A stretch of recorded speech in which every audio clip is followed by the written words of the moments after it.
The question that Brian's asking is that if you are wronged, if someone offends you, if someone does something to hurt you, you will have a memory of that, and you will. It's a logical, realistic thing not to want to repeat the mistakes that you make. So you will, in the future, make an attempt to deal with it differently. And then you also have the aspect of it, of forgiveness. Do you forgive someone for offending you? It seems difficult to let those feelings go when you're violated or you're hurt. Am I on the right track here? So the thing is this, it's that the key to this that easily slips through without being noticed is always the same, and that is, if you're saying as a separate self, if what you're describing is the way things occur for a separate self, then there is a dilemma. Because as a separate self, if you're perceiving things from that view, and if that is reality for you, then it makes sense to protect yourself. Then it makes sense not to allow the same thing to happen again and again if you find yourself in a situation where there's abuse. Then it makes sense not to so easily forgive things that people do, especially if you feel that they're being selfish and insensitive and malicious. But of course, that's because they're experiencing themselves to be a separate self. So the key here is hinges on the idea of whether you're a separate self. And this is one of the reasons why recently I have been bringing up the way that some of these pure non-dualists speak about these matters, because I believe that there's something in the offing there, if you can be patient and try and imagine what it is, what it's like to be where they're saying they're coming from, what it's like not to exist, what it's like, because this is the heart of the matter, whether you're talking, whether it's being spoken of by a pure non-dualist, or whether it's being spoken by someone who's talking about self-realization, coming to the recognition and realization of who you are. It's really the same conversation, the same subject. However, when you listen to the pure non-dualists that I have mentioned recently, like Tony Parsons or the other guy, Jim, his student, for many people, that's a lot harder to get that. It's a lot harder to understand or comprehend what they're saying and where they're coming from, because it sounds like when you listen to them talk, it sounds like they're saying that you don't exist. And that a lot of people have a reaction to that, because it doesn't seem to make sense, because they'll say to the person who's saying that I had the recognition that I didn't exist. I had the recognition that there's no one here. And when I recognized that, what I recognized, there never was anyone here. Therefore, nothing happened, because there was never, I never did exist. And then, when people hear that, understandably, they say, well, you're not making any sense. You're talking. What do you mean? You're telling me that you're not sitting there talking? So it's hard for the mind to grasp it, right? And one of the reasons for that is because the way the mind hears that is it can't accept the idea that you don't exist, right? Because, now watch, because when the mind is using your listening to listen, it's listening as the you think you are. And when it's listening as the you think you are, it cannot accept that which is listening isn't listening. It doesn't make any sense, right? Well, and the reason that that's so hard to get when you hear it from the pure non-dualists is because when you hear it from other people who don't say it that way, and they say, no, what this is about is self-realization, what this is about is discovering your true nature, discovering who you really are, you can hear that because you still get to be here. You see what I'm saying? You still get to be here. So your mind can listen to that conversation, even though if it stays in that conversation, it's got to face its own unreality, right? And that becomes more possible down the road, right? But it's basically the same thing, and I really encourage you, because I've gotten some feedback from some people, and even in these meetings that these pure non-dualists have, they get feedback from some people where people get hostile, and really attack them and say, you're playing games. You're playing mind games here. Don't tell me that I don't exist. Don't tell me that you don't exist. That's understandable, but I recommend that you be patient and you try and comprehend where they're coming from, right? Because in reality, if it is the case that you're not real, that who you think you are doesn't exist, in reality, once that is seen for what it is, what that leaves you is no subject-object. What that leaves you is no separate self. What that leaves you with is all there is what's happening. Now, in that model, right, you still exist, right? But what you have to get is now you're part of what's happening. You still exist, but you're part of what's happening instead of being separate from what's happening. That's non-duality. Now, in terms of what you brought up, the difference is, instead of being a separate self that's trying to negotiate these things, trying to understand these things, trying to learn, trying to change, trying to be in control, right? Instead of that being the case, no, that is let go of, that is surrendered, that is given to God, is one way of speaking about it, right? That is letting it go, giving it to life. And in doing that, what you then described in terms of what would seem to make sense as far as wisdom and as far as appropriateness, as far as skillful means, the skillful actions in the future, will happen naturally without you as a separate self trying to control it all. That's the difference. That's the difference.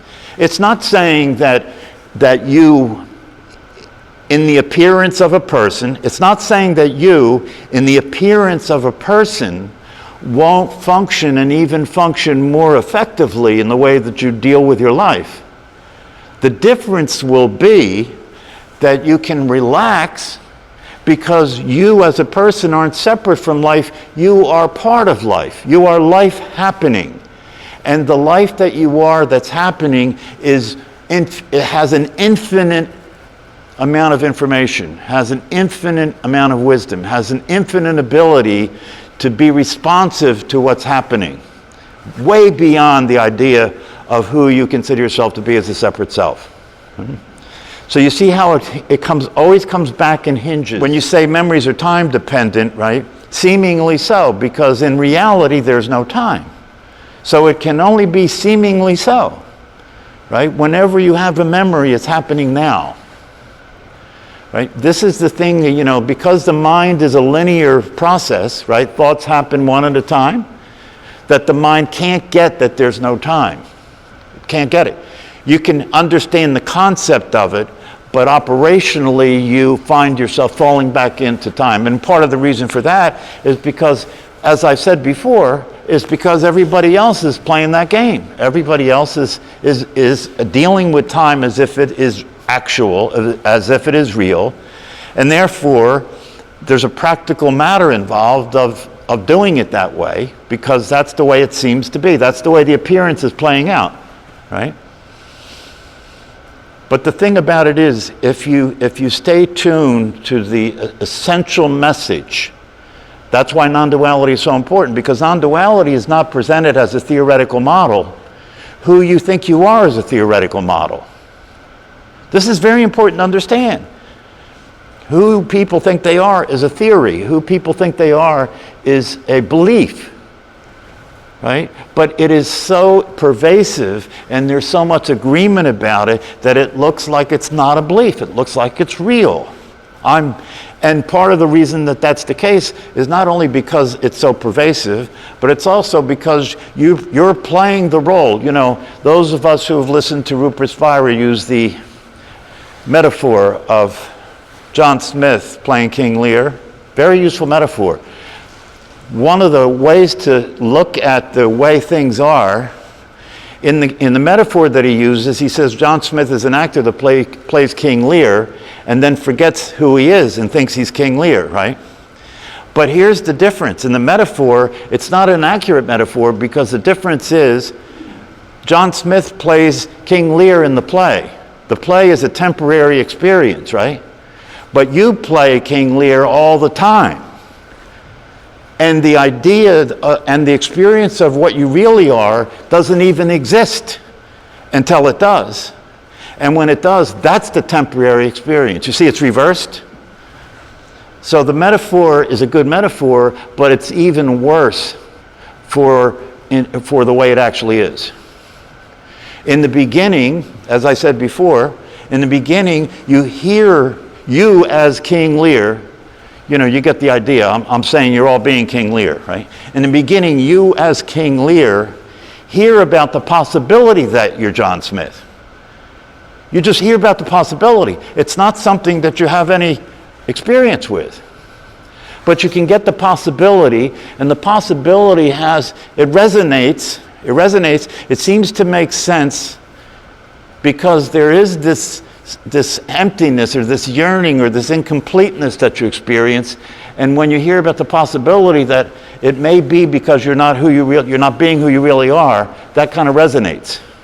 So you hear about this possibility, and then you hear more about this possibility that who you really are is timeless, who you really are is free, who you really are is unconditional love, and so forth.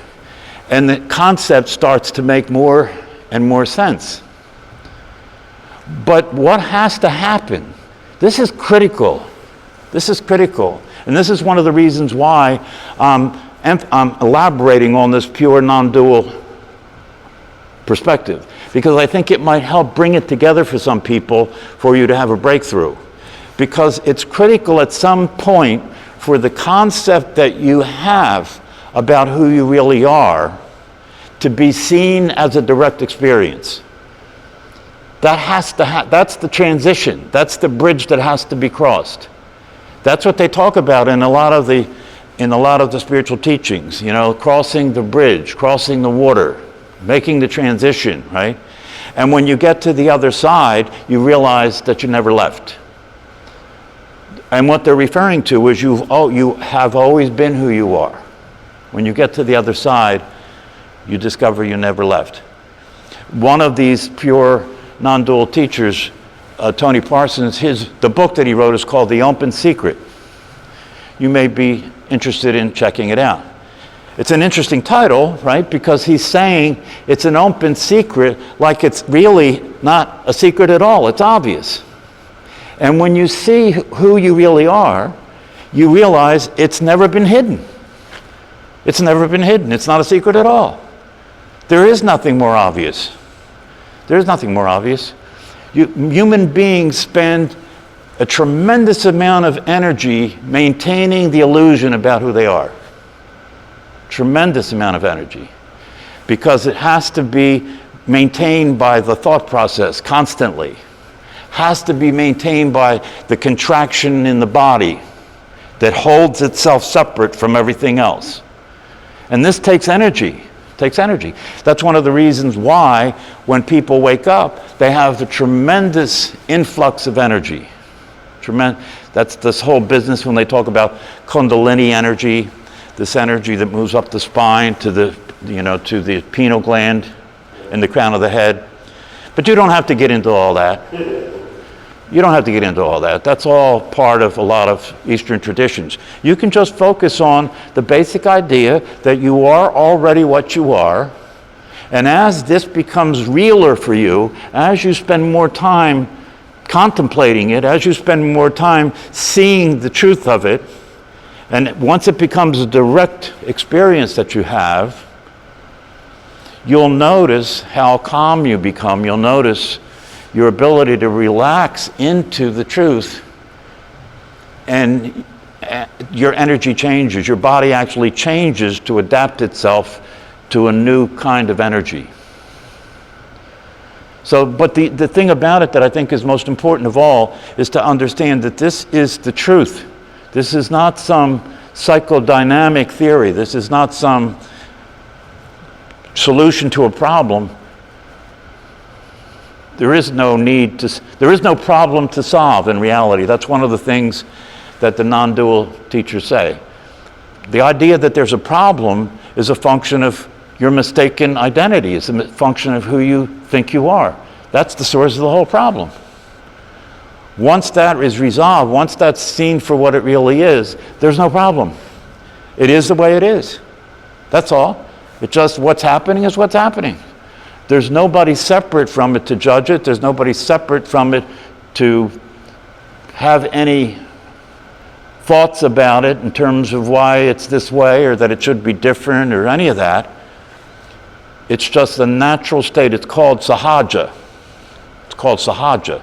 The word sahaja means natural state. To experience who you are is a natural state. It takes no effort.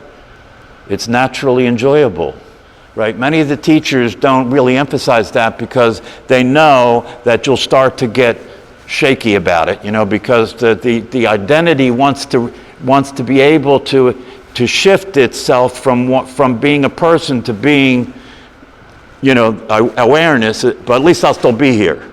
But you're right. The reality of it is, when you're experiencing the truth, there is no person, there is no self. There is no self. Awareness is not a person. Awareness is not a self. Awareness is just awareness. The mind does not want to get that message because it means the end of you. If I can just transfer my orientation from thinking I'm my body and I'm a person to being awareness, I'll buy that. But don't tell me I got to go I got to go disappear. Well, you don't have to disappear because you never were here. And you really can't understand and can't appreciate what it's like to be nothing. Nothing is very exhilarating. Nothing is very exhilarating because it's not just nothing, it's nothing and everything. That's love. That's unconditional love. The experience of it, that's one of the reasons that it's important to stay with the practice of meditation and to stay with contemplating these realities, because since it's the truth, at some point the truth will break through this hypnotic state. The truth will reveal itself. The truth will express itself. This is what the teachers talk about when they say, I woke up, or the illusion dropped, or I experienced the bliss and the elation of the self-realization. That's what they're talking about.